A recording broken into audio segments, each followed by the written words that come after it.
नमस्कार दोस्तों, आपका स्वागत है अपनी YouTube चैनल PFP में। आज हम HDFC बैंक के बारे में बात करने वाले हैं। पिछले कुछ महीनों से तकरीबन एक साल से HDFC बैंक अंडर परफॉर्म कर रहा है, बेंचमार्क इंडेक्स को अंडर परफॉर्म करता हुआ नजर आता है।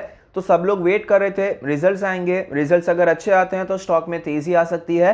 सैटरडे को रिजल्ट्स आए और आज स्टॉक में गिरावट देखने को मिली। रिजल्ट्स ओवरऑल अच्छे नजर आए हैं, उसके बावजूद स्टॉक नीचे जा रहा है। तो रिटेल इन्वेस्टर यहां पर कंफ्यूज हो चुका है, क्या यहां पर एग्जिट कर देना चाहिए या फिर और होल्ड करना चाहिए। बहुत सा कंफ्यूजन चल रहा है, तो आज हम इसी के बारे में बात करने वाले हैं। लेकिन सबसे पहले क्वार्टर रिजल्ट्स पर नजर डाल देते हैं। नेट इंटरेस्ट इनकम 13% बढ़ चुका है year on year basis, quarter on quarter basis 4% का जंप हुआ है। प्रोविजंस 12% और 24% कम हुआ है। प्रॉफिट आफ्टर टैक्स आपको 18% 17% बढ़ता हुआ नजर आता है। एडवांसेस में 16% और 5% की ग्रोथ नजर आती है। डिपॉजिट्स में भी 14 और 3% की हेल्दी ग्रोथ नजर आती है। तो ओवरऑल क्वार्टरली रिजल्ट्स आपको अच्छे नजर आते हैं। कुछ रेशियोज पर भी नजर डाल देते हैं। कासा रेशियो आप देख सकते हैं आपको बढ़ता हुआ नजर आया। नेट इंटरेस्ट मार्जिन आपको 4.1 नजर आता है, जो कि थोड़ा सा कम जरूर हुआ है, लेकिन 4.1 4.2 4.3 इसके आसपास ही आपको ये मेंटेन करता हुआ नजर आया है। कॉस्ट टू इनकम रेशियो 37% है। ग्रॉस एनपीएस कम हुए हैं, नेट एनपीएस कम हुए हैं। प्रोविजन कवरेज रेशियो 71% है, जो कि काफ़ी अच्छा है। क्रेडिट कॉस्ट 0.94% है, जो कि कम हुआ है। टीयर 1 कैपिटल एडिक्वेसी रेशियो आपको बढ़ता हुआ नजर आया। तो ओवरऑल रिजल्ट्स अच्छे आए हैं, रेशियोज भी काफ़ी अच्छे नजर आते हैं, फिर भी स्टॉक में गिरावट हो रही है। तो ऐसे समय पर क्या करना चाहिए, इसके लिए थोड़ा सा फंडामेंटली डीप जाना पड़ेगा। तो शुरुआत करते हैं सेगमेंट ब्रेकअप से। रिटेल बैंकिंग 48.7% है, जो कि बहुत अच्छी बात है, क्योंकि रिटेल बैंकिंग में डिफॉल्ट के चांसेस बहुत कम होते हैं। 100 रुपए के लोन बांटे हैं तो बहुत से लोगों को 100 रुपए में लोन बांटे होंगे, जबकि होलसेल बैंकिंग में, कॉर्पोरेट बैंकिंग में एक ही क्लाइंट होता है जो कि बहुत सा पैसा उठाता है। अगर वो एक क्लाइंट डिफॉल्ट हो गया तो बैंक को तकलीफ हो सकती है। ट्रेजरी 14.9%, अदर्स है 9.3% और होलसेल बैंकिंग 27%।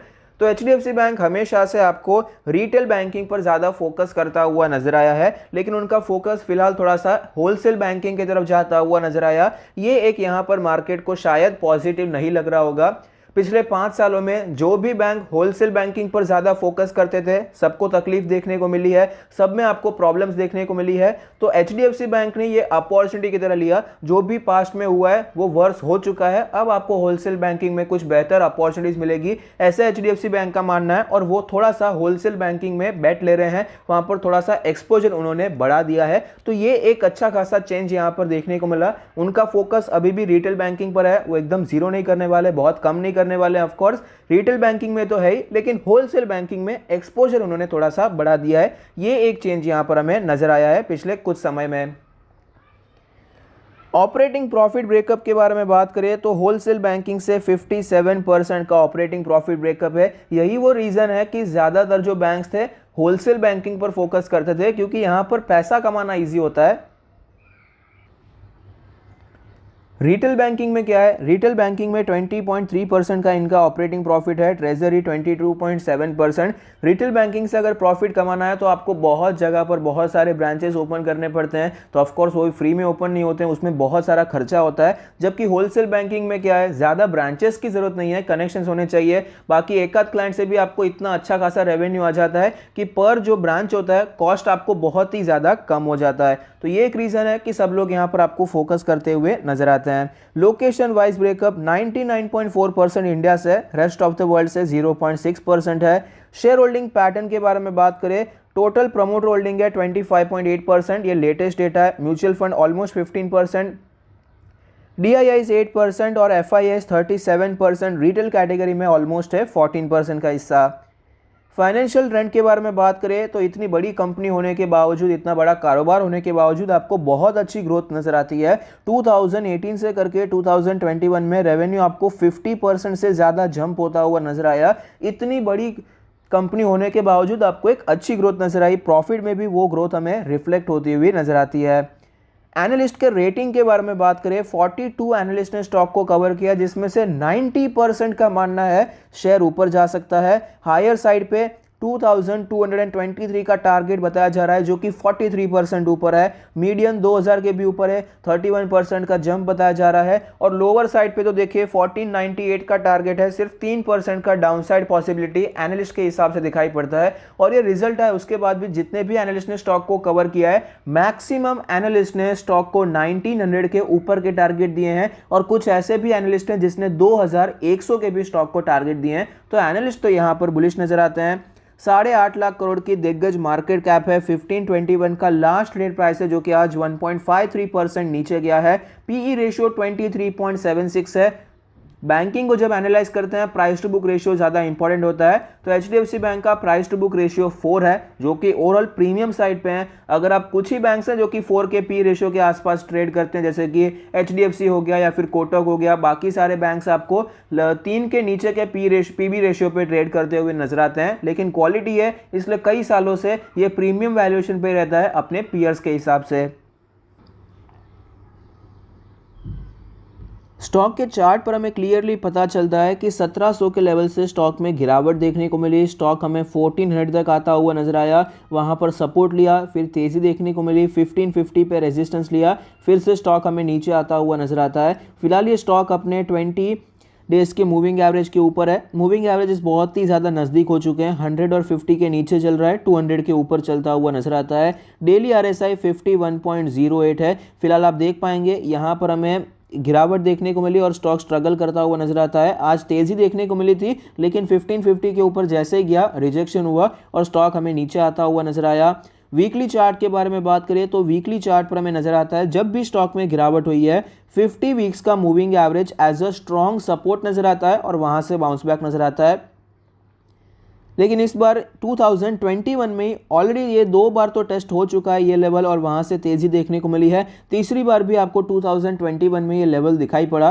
पहले क्या होता है, जनरली जब भी गिरावट होती है, 50 वीक्स का मूविंग एवरेज आता है, 2-3 महीने वहां पर स्टॉक रहता है और वापस ऊपर चला जाता है। फिर नेक्स्ट ईयर आपको गिरावट देखने को मिलती है, तकरीबन 8-12 महीनों के बाद स्टॉक है ऑफकोर्स गिरता है, तो फिर से सपोर्ट लेकर ऊपर जाता है। लेकिन इस बार 2021 में ही पहले यहाँ पर सपोर्ट लिया 50 वीक्स के मूविंग एवरेज पर, फिर से यहां पर आया, कुछ ही महीनों में रिटर्न हुआ, फिर तेजी आई, फिर से आपको यहां पर आता हुआ नजर आया। तो ओवरऑल आपको पिछला जो साल रहा है 2021 एचडीएफसी बैंक के लिए अच्छा नहीं रहा है। आरएसआई के बारे में बात करें तो 49.8 का वीकली आरएसआई है, 40 पर आया था, वहां पर सपोर्ट लेने के बाद ही हमें यह रिवर्स होता हुआ नजर आया है।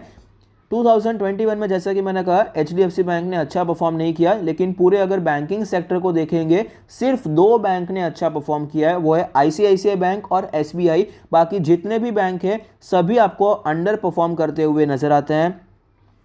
तो फिलहाल यहाँ पर हमें क्या करना चाहिए, फिलहाल क्या स्टॉक को एग्जिट करना चाहिए? तो मेरा तो मानना है बिल्कुल भी एग्जिट नहीं करना चाहिए, लॉन्ग टर्म के लिए यहाँ पर होल्ड कर सकते हैं। कई लोग यहाँ पर जो मुझे पूछ रहे हैं कि अभी एचडीएफसी बैंक में ग्रोथ नहीं है, इन्वेस्ट करने का मतलब नहीं है, ये स्टॉक और नीचे चला जाएगा। तो मेरा सिंपल ये क्वेश्चन है, जब हम स्टॉक को देखते हैं तो ऑफकोर्स हमें लगता है कुछ भी हो सकता है, बहुत वॉलेटाइल है शेयर मार्केट, लेकिन एचडीएफसी बैंक को आप देखिए, उनका कारोबार देखिए, 8.5 लाख करोड़ की इनकी मार्केट कैप है। आप जरा सोच के देखिए, अगर एचडीएफसी बैंक पर आप भरोसा नहीं करेंगे तो और कहां पर भरोसा करेंगे? इतनी बड़ी कंपनी पर भी अगर आपको इन्वेस्टमेंट करने में डर लगता है कि आपको ये जीरो तक जाता हुआ नजर आएगा, तो ये मेरे हिसाब से थोड़ा सा गलत हो जाएगा। थोड़ा सा लॉजिकली सोचने की यहां पर जरूरत हो जाती है। यहां पर डाउनसाइड पॉसिबिलिटी मुझे कम नजर आती है। ये स्टॉक ऊपर नहीं जा रहा है और पूरा बैंक निफ्टी भी आपको कुछ खास परफॉर्म करता हुआ नजर नहीं आया। ये तो आईसीआईसीआई बैंक और एसबीआई वो 2 ही परफॉर्म कर रहे हैं, बाकी सब आपको अंडर परफॉर्म करते हुए नजर आते हैं। तो इसका एक रीजन तो ये है कि आरबीआई ने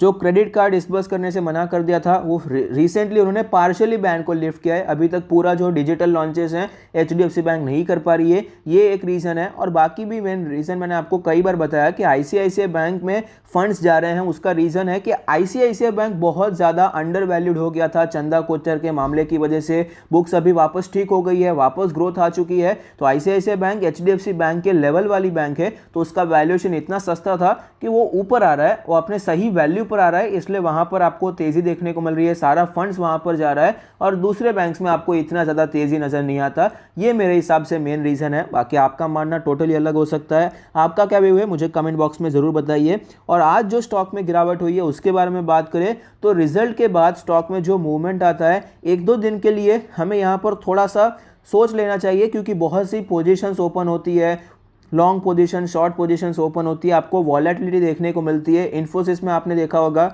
गिरावट हुई थी रिजल्ट के रिएक्शन में, लेकिन बाद में वो स्टॉक आपको ऊपर जाता हुआ नजर आया। टीसीएस में भी ऑलमोस्ट कुछ सिमिलर सा आपको होता हुआ नजर आया, आज वो 4000 के ऊपर पहुंच चुका है। तो फिलहाल यहाँ पर आज जो गिरावट हुई है उसका मतलब ये नहीं है कि रिजल्ट्स बुरे हो गए हैं, रिजल्ट्स आपको अच्छे देखने को मिले हैं। लॉन्ग टर्म व्यू है तो मेरे हिसाब से कंटिन्यू होल्डिंग करना चाहिए अगर आप एक रियल लॉन्ग टर्म इन्वेस्टर है। बाकी अगर आप ट्रेडर हैं तो ऑफकोर्स आप यहाँ पर एग्जिट कर सकते हैं, क्योंकि स्टॉक में बिल्कुल मोमेंटम नहीं है। पॉजिटिव्स के बारे में बात करें तो फंडामेंटल्स अच्छे हैं, ग्रोथ अच्छी नजर आती है इतना बड़ा कारोबार होने के बावजूद। डीआईआईज ने अपना स्टेक इंक्रीज किया है, क्वार्टर रिजल्ट्स अच्छे हैं, एनालिस्ट आपको बुलिश नजर आते हैं। नेगेटिव्स के बारे में बात करें, टेक्निकल्स वीक चल रहे हैं, कुछ समय से आपको टेक्निकल्स इतने ज़्यादा स्ट्रॉन्ग नज़र नहीं आते हैं। टेक्निकल्स में फिलहाल यहाँ पर इतना ज़्यादा मोमेंटम नज़र नहीं आता है, और एफआईआई ने अपना स्टेक डिक्रीज किया है। ये कुछ नेगेटिव पॉइंट्स हैं, लेकिन ये नेगेटिव पॉइंट्स बिजनेस रिलेटेड नहीं है, इसलिए मुझे यहाँ पर कोई बड़ा टेंशन नहीं है as a long term investor. और एफआईआई ने स्टेक डिक्रीज किया है तो ये तो मेरे हिसाब से एक्सपेक्टेड ही था, क्योंकि एफआईआई माल बेच रहे थे, 1 लाख करोड़ का माल बेचा है, तो वो प्राइवेट बैंक्स में ज़्यादा बेचते हैं, specially HDFC bank, HDFC limited, यही सब स्टॉक्स में ज़्यादा बेचते हैं। तो यहाँ पर ये नेगेटिव तो मेरे हिसाब से सबको पता ही था।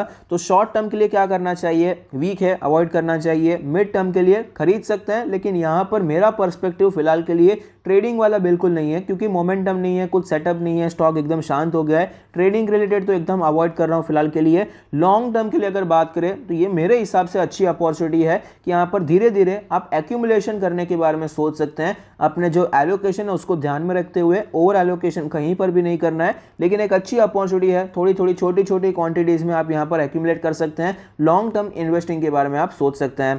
Thank you, stay happy, happy investing.